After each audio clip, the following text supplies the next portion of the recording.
Assalamualaikum warahmatullahi wabarakatuh. Alhamdulillahi kafa, wassalatu wassalam ala nuril huda wa syamsid duha wa badrid duja Sayyidina Muhammadinil Mustafa wa ala alihi wa sahbihi ahlut tuqa wal wafa. Subhanaka la ilma lana illa ma 'allamtana innaka antal alimul hakim. Rabbi shrah li sadri wa yassir li amri wahlul 'uqdatam min lisani yafqahu qawli. Amin ya rabbal alamin. Bapak-bapak, ibu-ibu, para mas dan adik-adik yang insyaallah dimuliakan oleh Allah Subhanahu wa taala. Alhamdulillah, pada pagi hari ini kita masih diberi kesempatan oleh Allah Subhanahu wa taala untuk bisa melaksanakan salat subuh berjamaah dan kemudian dilanjutkan dengan kajian ilmu. Semoga rawuh kula lan panjenengan sedaya dicatat oleh Allah Subhanahu wa taala sebagai catatan amal baik yang mungkin kelak menyelamatkan kita dari hisab. Bapak Ibu yang dimuliakan oleh Allah Subhanahu wa taala, saya diberi amanah untuk berbicara atau berdiskusi terkait dengan jual beli online. Pada hari-hari ini kita tidak bisa terlepas dengan internet, Bapak Ibu. Semuanya itu sekarang serba online. Baik itu transaksi jual beli, baik itu proses pembelajaran atau perkuliahan atau pembelajaran ya di sekolah, sampai ujian itu online. Sampai ada sekarang ini nikah itu melalui virtual, Bapak Ibu. Jadi karena pandemi, pemerintah melakukan pembatasan sosial, akhirnya nikah itu diadakan secara daring, secara online. Jadi sang mempelai pria di mana, sang mempelai wanita di mana, kemudian mereka menjalankan akad melalui online. Sampai sekarang itu tren itu masih ada. Nah, karena jual beli ini tidak bisa terlepas dari aktivitas sehari-hari, maka kita perlu belajar, Bapak Ibu, bagaimana sih jual beli online yang diperbolehkan oleh Islam. Supaya apa? Supaya kita ini tidak terjerumus dari transaksi-transaksi yang mungkin itu dilarang oleh agama. Makanya kita harus belajar, ya. Dan mudah-mudahan dengan sedikit pemaparan pada hari ini, Bapak Ibu dan Mas dan adik-adik di sini lebih bisa memahami apa yang harus dilakukan ketika melaksanakan transaksi jual beli secara online. Setelah saya membaca, setelah saya mempelajari, setidaknya ada 4 hal yang harus diperhatikan ketika bertransaksi atau jual beli online, Bapak Ibu. 4 hal ini dari aspek barangnya, dari aspek penjualnya, dari aspek pembelinya, ya. Jadi barang, penjual, pembeli, dan yang terakhir adanya khiyar. Nanti kita jelaskan apa itu namanya khiyar, ya. Yang pertama kita berbicara dulu terkait dengan barangnya. Kalau jual beli online, maka barangnya itu harus yang sesuai dengan syariat,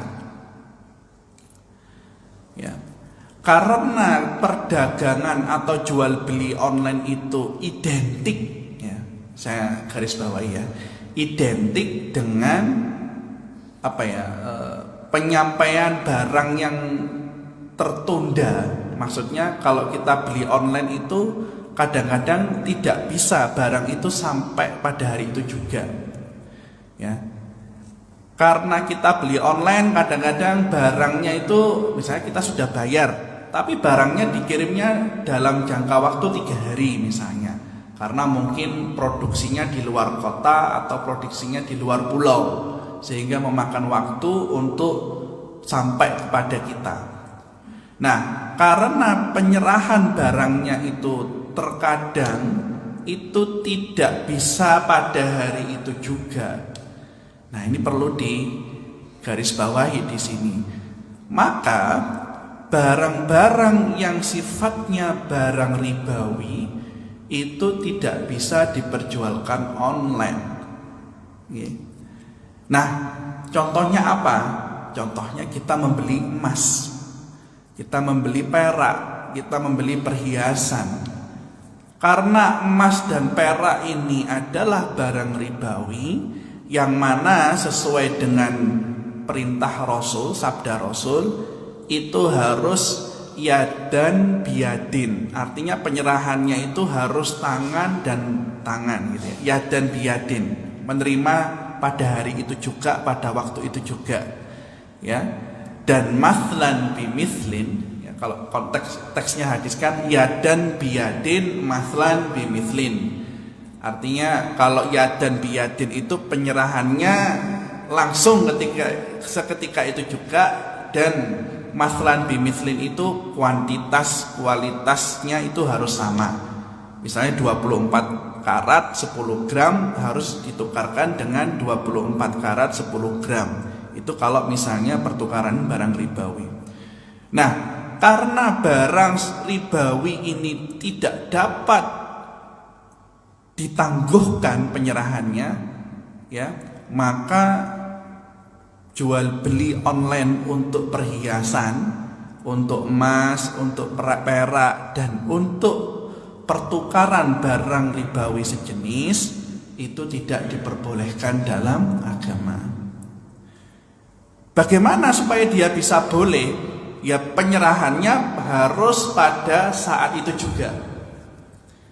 Nah, ini misalnya ada kalau di Malaysia, ada juga di Abu Dhabi atau di Dubai, itu ada ATM emas Bapak Ibu. Jadi Bapak Ibu bisa pergi ya ke suatu tempat, di sana ada ATM emas. Bapak Ibu menaruh atau memasukkan kartu ATM, kartu kredit, ya. Nanti yang keluar itu bukan uang, tapi emas. Nah, kalau seperti itu boleh. Itu juga online karena kita tidak menemui langsung penjualnya, ya. Kita tidak menemui langsung penjualnya, dan itu dilakukan transaksinya melalui internet online ya, melalui sistem. Tapi karena kita langsung dapat menarik barang itu dari ATM itu, nah ini yang menjadikannya boleh. Ya. Tapi kalau misalnya ya emas, perak atau barang ribawi yang lain itu tidak dapat diserahkan pada saat itu juga, misalnya menunggu besok atau menunggu lusa atau menunggu 3 hari lagi, ini pengirimannya masih nyandet di misalnya di jasa pengirimannya gitu. Lah ini tidak boleh.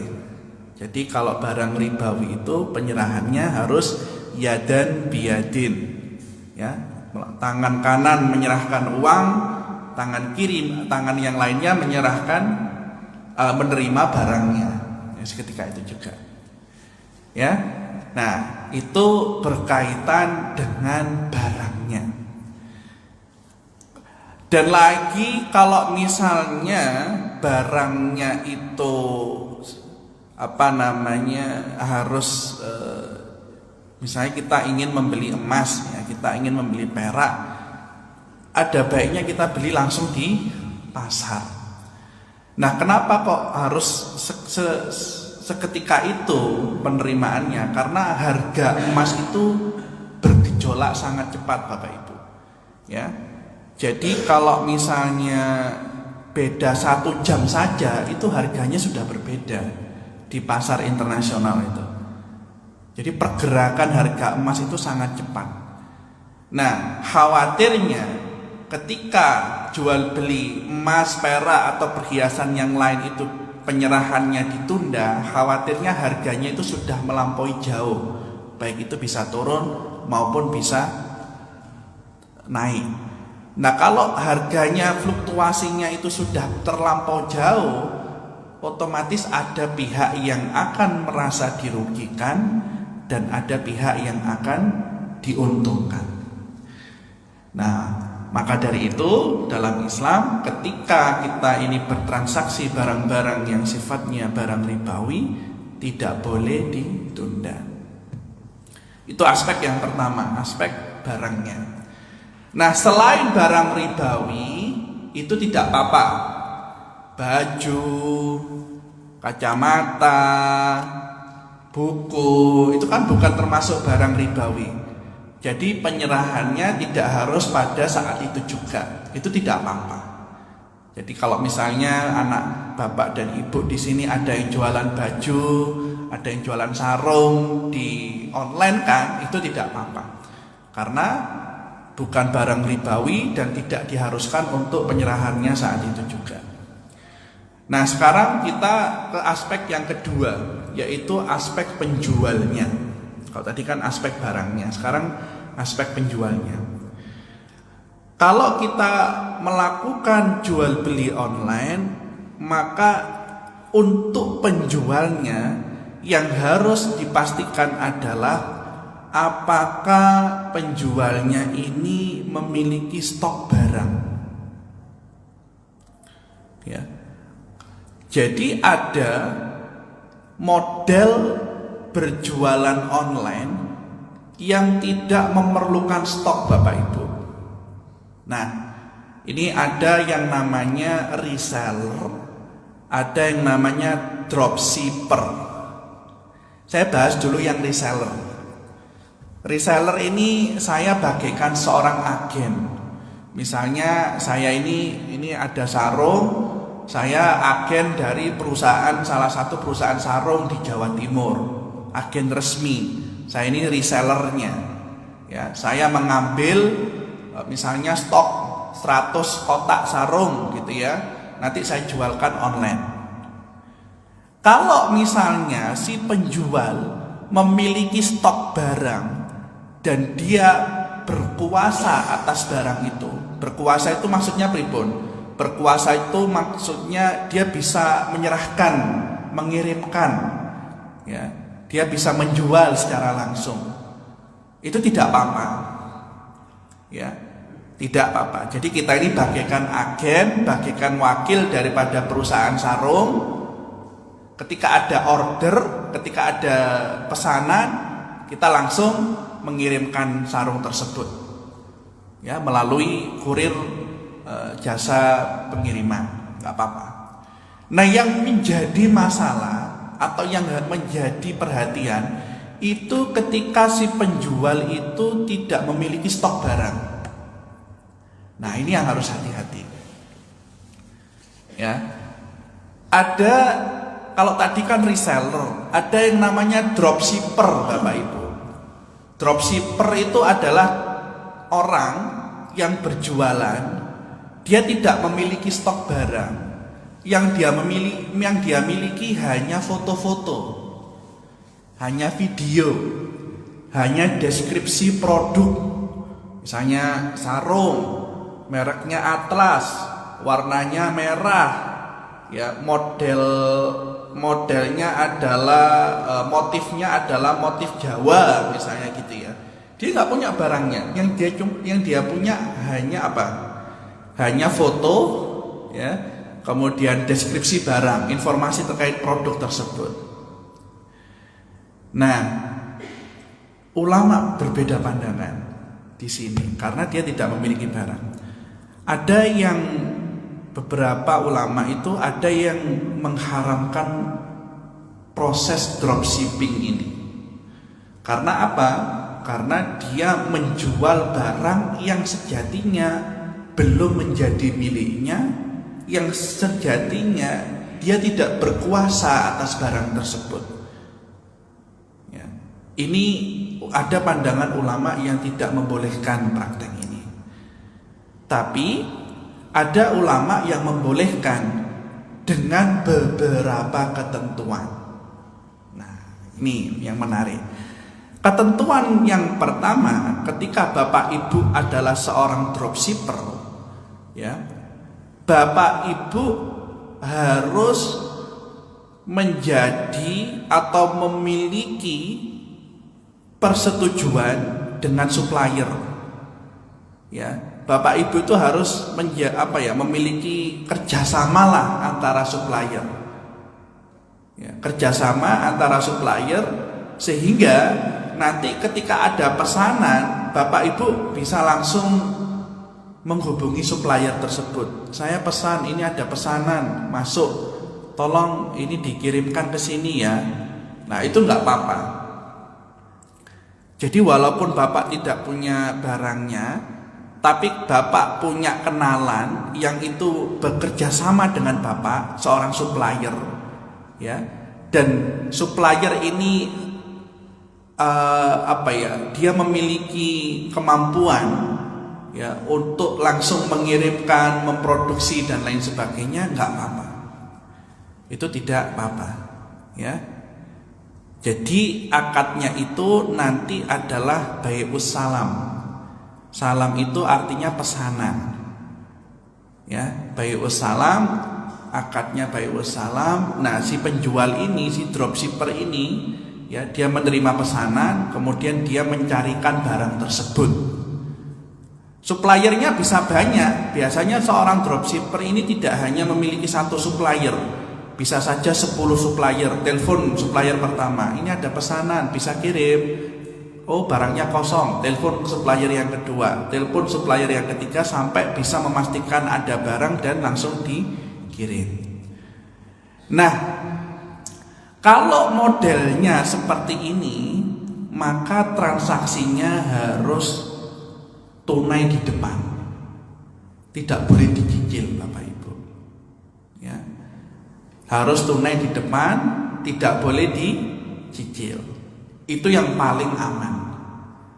Ya, makanya kalau misalnya Bapak Ibu ingin berjualan di marketplace, ya, di online, Shopee, Tokopedia, Bukalapak dan lain sebagainya, dan Bapak Ibu sebagai dropshipper, Bapak Ibu harus memberikan informasi kepada para pembeli bahwa Bapak Ibu ini adalah dropshipper, atau Bapak Ibu ini adalah agen gitu misalnya, yang mana barangnya nanti akan kami pesankan ketika pembeliannya sudah dilakukan atau pemesanannya sudah dilakukan.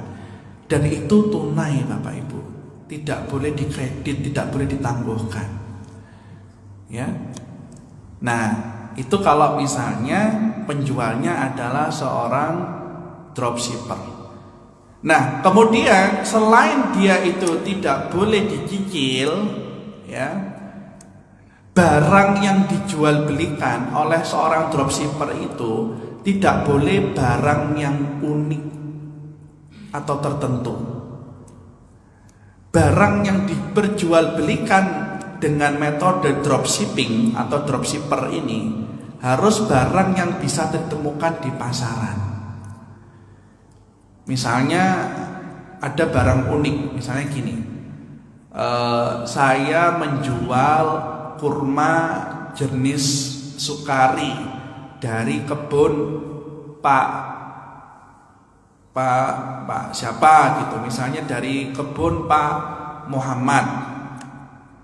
Lah, ini kan barang unik sekali, Bapak Ibu, tidak ada di pasaran. Kalau kita cari di pasar daerah sini mungkin nggak menemukan kurma jenisnya jenis sukari dari kebun Pak Muhammad. Nah, kalau misalnya barangnya itu sifatnya barang yang unik, ya, yang tertentu, yang khas, nah ini tidak boleh dilakukan dropshipper atau dropshipping, ya. Karena apa? Karena khawatir nanti sudah ada pemesanan, tahu-tahu kebunnya ini sudah tidak berbuah lagi, atau panennya sudah dibeli oleh orang lain sehingga tidak ada stok barang, ya. Jadi kalau ingin aman untuk mereka yang berjualan melalui dropshipping, ya, yang pertama tunai, DP di awal atau bukan DP ya, maksudnya transaksinya itu dipesankan di awal, dibayar di awal. Dan yang kedua, barangnya ini tidak boleh barang yang unik. Ya, kalau misalnya barangnya unik, ya tidak bisa dengan dropshipping. Harus mungkin sebagai agen yang mana dia nyetok dulu barangnya. Kalau agen kan nyetok barang dulu, nanti ditaruh di rumahnya baru dijual. Oke? Atau memang langsung dia sebagai penjualnya. Ya, dia sebagai penjualnya, dia punya barangnya, dia berkuasa atas barang tersebut. Nah, itu yang harus diperhatikan ketika kita berjual beli online dari sisi penjual. Sekali lagi nih, kalau dari sisi penjual itu dia harus bisa memastikan stok barang. Ya. Kalau ada stok barangnya atau dia itu sebagai agen, maka boleh-boleh saja. Nah, perbedaan hukum terjadi ketika dia ini hanya bermodalkan katalog, bermodalkan gambar, bermodalkan video, deskripsi produk. Ya, dia tidak punya barangnya. Ya, dia tidak punya barangnya, dan ketika ada pesanan baru dia cari barangnya di supplier-supplier yang ada. Nah, kalau yang seperti ini, maka yang paling aman ya, itu ada dua. Yang pertama, barangnya itu tidak boleh khas, barang yang diperjualbelikan itu tidak boleh barang yang memiliki kekhasan khusus atau keunikan khusus. Dan yang kedua, transaksinya dibayarkan di awal, tidak boleh dikredit. Ada beberapa ulama yang bisa mengkreditkan itu, tapi menurut saya ya wis kita cari aman saja. Oke? Jadi itu dari sisi penjual. Selebihnya, asal kita ini punya barangnya, punya kuasa atas barang tersebut, stoknya bisa kita pertanggungjawabkan, baik itu barangnya maupun kualitasnya, itu nggak apa-apa. Nah, sekarang yang ketiga. Yang ketiga adalah dari sisi pembeli. Nah, kita sebagai pembeli, ya, kita ini harus bisa memilih mana supplier atau mana penjual yang bagus. Jangan sampai kita ini salah memilih penjual. Wong berjualan secara langsung di pasar offline saja kadang-kadang menimbulkan masalah, apalagi berjualan secara apalagi membeli secara online. Itu tambah rumit lagi. Kita kalau misalnya beli di pasar, mungkin kita kenal dengan penjualnya. Oh, iki dulur dewe, oh iki tonggo dewe gitu ya. Tapi kalau jualan atau beli lewat online itu sudah sangat beragam penjualnya. Nah, maka dari itu kalau kita sebagai pembeli, ya, kita wajib memastikan bahwa penjual ini bisa dipercaya. Nah, biasanya kalau kita buka marketplace seperti Shopee, Bukalapak, Tokopedia, itu ada rating atau ulasan atau komentar daripada pembeli-pembeli yang sudah melakukan pembelian sebelum kita. Itu kita baca. Oh, penjual ini dipercaya, pengirimannya cepat, barangnya bagus, stoknya tersedia banyak. Biasanya ada ulasan-ulasan seperti itu. Nah, kita sebagai pembeli wajib memilih penjual dengan kualitas yang bagus. Jangan sampai tertipu Bapak Ibu. Saya pernah tertipu. Jadi waktu itu beli sesuatu, ternyata ditipu sama penjualnya. Ya, itu pernah terjadi. Nggak sesuai ekspektasi barang. Ya, ternyata setelah saya cari komentar ulasannya dari pembeli-pembeli yang lain, mereka mengalami hal yang sama dengan saya. Jadi kualitas produknya itu jelek, gak sesuai dengan harga yang kita bayar. Banyak seperti itu. Maka dari itu ketika kita melakukan jual beli online, kita sebagai pembeli, kita wajib mencari tahu siapa penjual kita ini. Ya. Nah, yang terakhir dalam jual beli online yang harus kita pertimbangkan adalah adanya khiyar. Nah, khiyar ini kalau di dalam Islam ketika kita jual beli, khiyar ini adalah hak untuk melanjutkan pembelian atau membatalkan pembelian. Nah, kalau kita jual beli online, maka lebih baik itu ada opsi yang menyediakan khiyar atau menyediakan hak untuk melanjutkan atau membatalkan pembelian. Misalnya kita beli baju yang kita order ukurannya adalah XL, tapi yang dikirim ke rumah kita ukurannya adalah S, ya, small, nggak cukup di saya gitu. Saya biasanya kalau beli baju XL tapi yang dikirim ke rumah ukurannya S, nggak bisa saya pakai. Nah, saya bisa mengembalikan. Nah, opsi untuk mengembalikan ini namanya khiyar kalau dalam Islam. Ya, khiyar itu adalah suatu opsi apakah kita akan melanjutkan atau membatalkan pembelian ini. Kalau Bapak Ibu berjualan online atau membeli online, pastikan Bapak Ibu memilih penjual atau platform yang menyediakan opsi ini, opsi khiyar ini. Jadi nanti kalau misalnya ada ketidaksesuaian dengan barang yang kita beli dengan yang dideskripsikan di dalam platform tersebut, kita bisa mengembalikannya, kita bisa membatalkannya. Kalau misalnya tidak ada opsi seperti ini, ya otomatis akan ada salah satu pihak yang dirugikan. Ya kayak saya tadi, orang sudah pesen XL tapi yang dikirim ke rumah adalah S, dan tidak ada opsi pengembalian barang, tidak ada opsi khiyar. Nah, ini kan tentu merugikan saya. Dan alhamdulillahnya marketplace besar yang ada di Indonesia, ya, Shopee, Bukalapak, kemudian semua yang ada di Indonesia itu sudah memiliki opsi ini. Dan ini sudah sesuai dengan Islam, karena Islam itu mensyaratkan ketika kita jual beli ada khiyarnya, ada opsi untuk melanjutkan atau membatalkan pembelian tersebut. Nah, kemudian di Islam itu khiyar itu dibagi banyak sekali. Ada khiyar majlis.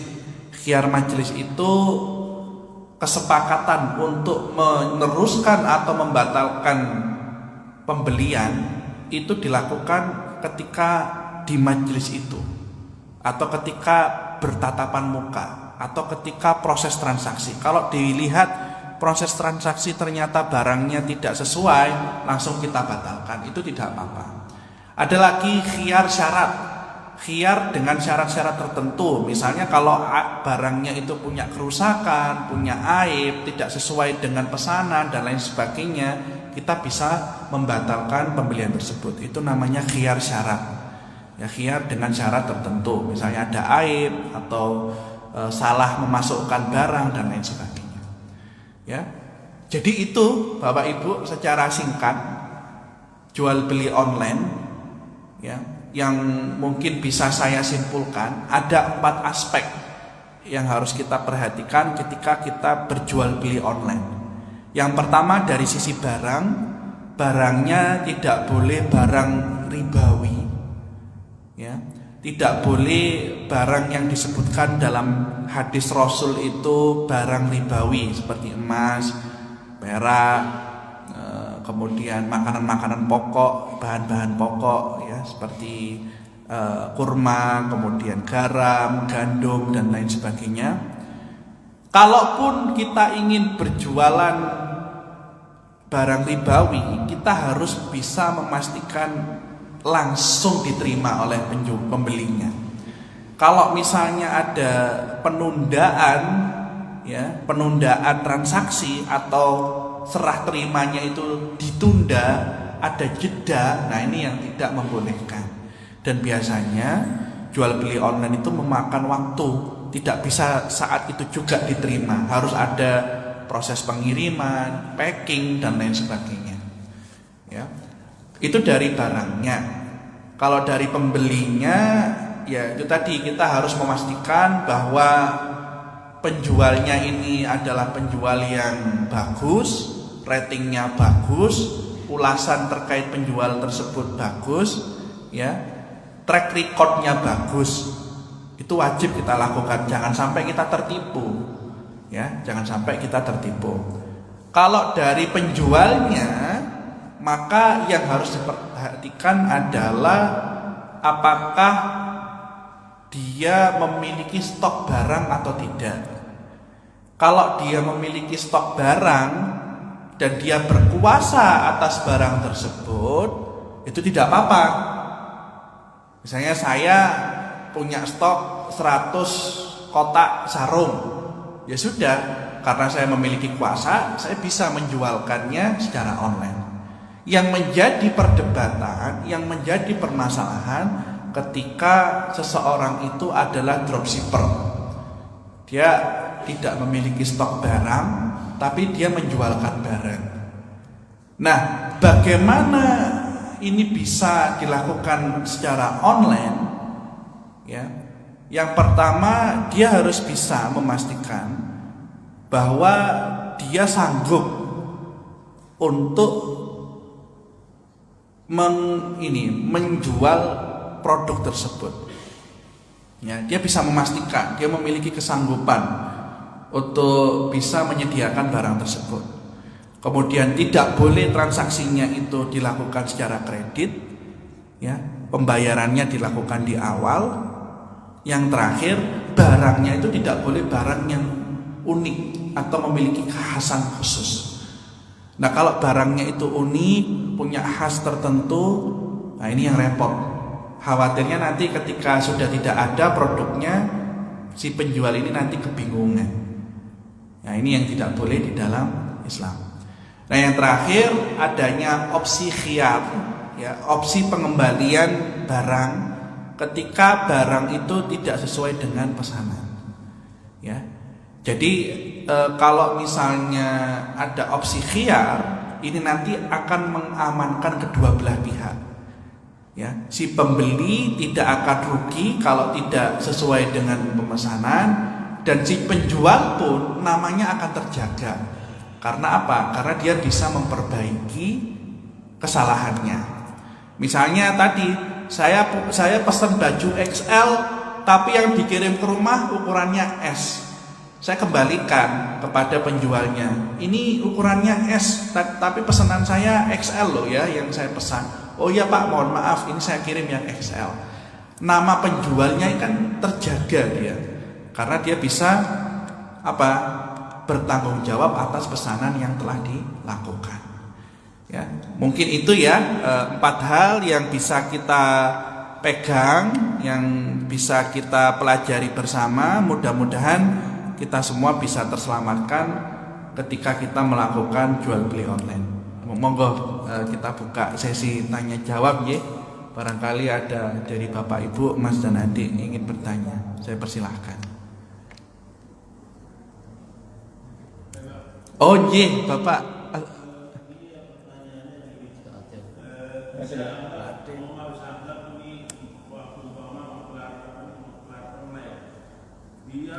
Dia seorang tidak punya produksi, tapi dia membantu orang yang tidak mengerti IT untuk menjual barang-barang. Apakah orang yang saya tadi maklar ini akan termasuk makan riba juga? Oh ya, baik, terima kasih. Nah, ini maklar ya, maklar atau simsar atau pihak ketiga. Kalau bahasa fikihnya itu simsar. Bapak Ibu yang saya hormati, sebenarnya marketplace ini adalah pihak ketiga. Maksudnya Shopee, Bukalapak, Tokopedia dan lain sebagainya itu adalah pihak ketiga. Yang mana mereka ini adalah membantu ya, yang mempertemukan antara si penjual dan pembeli. Dan dari pertemuan itu dia mendapatkan ujroh atau mendapatkan jasa ya, atau mendapatkan upah ya atas jasa tersebut. Nah, itu tidak apa-apa dalam Islam, Pak. Ya, tidak apa-apa. Jadi maklar yang disebutkan seperti itu ya, di mana dia adalah pihak ketiga yang membantu mempertemukan antara penjual dan pembeli, kemudian dia diberikan upah atas jasa tersebut, itu tidak apa-apa. Itu simsar, itu nggak apa-apa, Pak. Dibolehkan dalam Islam. Nah, asal yang jelas adalah saling keterbukaan. Jadi si pihak ketiga itu tidak boleh berbohong, ya. Dia tidak boleh membagus-baguskan produk daripada si penjual, atau dia tidak boleh melakukan penipuan. Ya, inilah etika berbisnis seperti apa adanya. Kan ada nih Pak maklar, misalnya dia maklar sapi gitu ya Pak. Oh, ini sapi sehat Pak, insya Allah ini nanti pertumbuhan dagingnya insya Allah nanti bagus, paling 2 tahun lagi harganya bisa 50 juta gitu. Ternyata sapinya sakit Pak, nggak bisa gemuk. Kan ada seperti itu, maklar itu. Nah, itu yang tidak boleh dalam Islam. Ya, jadi kalau kita ini simsar atau pihak ketiga, ya, maka kita tidak boleh melakukan atau menutup aib daripada produk tersebut. Ya. Kalau misalnya kita hanya membantu mempertemukan penjual dan pembeli, kemudian nanti kita dapat fee, ya, dapat fee dari jasa tersebut, insya Allah tidak apa-apa. Dan yang jelas itu ditentukan di awal, Pak. Ditentukan di awal. Misalnya gini, jadi kesepakatan. Ini biasanya di tanah atau di rumah itu kan kita bikin kesepakatan dulu. Kalau saya bisa mempertemukan antara penjual dan pembeli, nanti saya dapat 2,5% gitu, yang umumnya di pasar. Nah, kalau memang kesepakatan itu sudah ada di awal, maka itu tidak apa-apa. Nah, yang masalah itu kan kalau misalnya dia tidak jujur, dia menutupi aib daripada produk yang dijual belikan, ya. Misalnya dia beli rumah, wah Pak ini rumahnya bagus Pak, baru direnovasi dan lain sebagainya, ternyata ada yang bocor, rumahnya mau ambruk. Nah, ini yang tidak boleh, yang membagus-baguskan ini loh yang harus kita waspadai. Kalau hanya sekedar jasa mempertemukan antara penjual dan pembeli, kemudian dia mendapat imbalan atas hal tersebut, tidak apa-apa. Seperti itu ya Pak, wallahu a'lam. Ada lagi? Oh nggih, monggo Bapak. Seperti yang kejadian di sini, setiap tahun itu kan beli sapi. Oh nggih. Nah, itu kan akadnya yang pertama. Biasanya kita bersekor ngambilnya itu 1 bulan sudah Idul Adha. Kan itu ada, kan masih dirawat yang pemiliknya. Bila takut ada kepurusan gini, gimana itu kayak gitu? Oh nggih. Jadi biasanya kan kalau sudah masuk waktu Idul Adha nih, nah kita membeli sapi, ya, kemudian dititipkan dulu sampai nanti 1 hari sebelum Idul Adha biasanya dikirim. Itu kan yang terjadi Yang harus dipastikan adalah yang pertama itu memang sapi yang dibeli itu sesuai dengan sapi yang bisa disyaratkan sebagai hewan kurban. Misalnya kalau hewan kurban itu kan ada syarat-syaratnya ya Pak. Dia tidak ada cacat, kemudian sudah melewati umur 2 tahun kalau nggak salah nih. Kemudian tidak disarankan untuk sapi yang betina yang produktif, karena sapi betina yang produktif ini harusnya digunakan untuk pengembangbiakan supaya populasi sapi ini bisa terjaga. Ya, dan macam-macam syarat sesuai dengan kaidah yang benar. Nah, jadi yang pertama harus itu dulu Pak. Jadi syarat untuk si sapi ini menjadi hewan sembelih harus terpenuhi. Nah, yang kedua adalah kesepakatan antara pihak pembeli sapi dan penjual sapi. Jadi kesepakatannya gini, misalnya Pak, iki sampean rawat, sampean ini jangan sampai berat badan sapinya malah berturun, malah nurun. Misalnya ketika ditimbang itu berat badannya katakanlah 300 kg. Ya, itu disepakati saja. Pak, ojo sampai berat badannya ini turun. Wis itu adalah kesepakatan yang paling aman. Nah, si penjual sapi karena sudah ada kesepakatan seperti itu, dia wajib menjaga sapinya agar tidak turun berat badannya. Kalau misalnya berat badannya nanti turun, nah ini dia harus bertanggung jawab, paling tidak melakukan negosiasi ulang untuk mengganti sapi lain yang sesuai berat badannya. Banyak kejadian seperti ini Pak. Misalnya kita sudah ini ya Pak ya, sudah beli ketika 1 minggu sebelum kurban, ketika ya ini gemuk gitu ya Pak ya. Ternyata ketika dikirim itu berat badannya berkurang Pak. Dan sapi kan bisa berat badannya berkurang.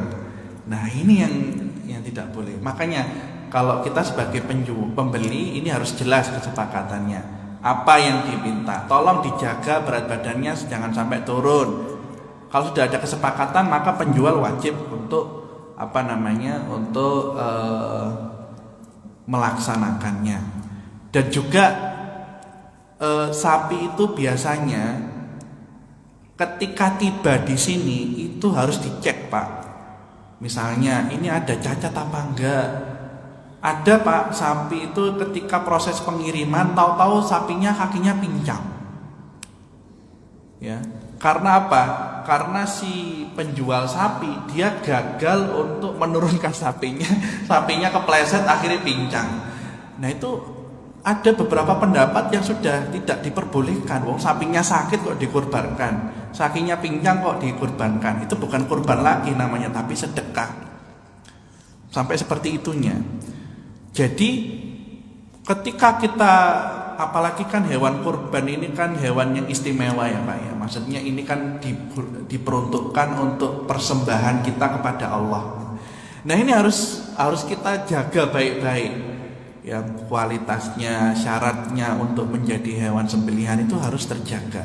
Jangan sampai nanti ketika mau disembelih, misalnya hewannya tahu-tahu cacat atau kakinya pincang gara-gara dia jatuh ya, atau gimana. Nah ini yang harus disepakati bersama. Kalau bisa kesepakatannya itu jelas. Misalnya sapi datang keadaannya baik, tidak ada pincang, tidak ada cacat, layak untuk dijadikan hewan kurban, berat badannya tidak turun dari sekian kilo, seperti kesepakatan di awal. Nah seperti itu mungkin yang bisa saya sharing ya Pak. Ngapunten wallahu a'lam. Ada lagi mungkin dari Bapak Ibu?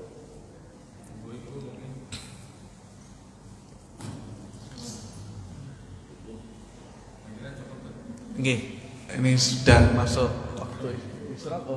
lagi nggih.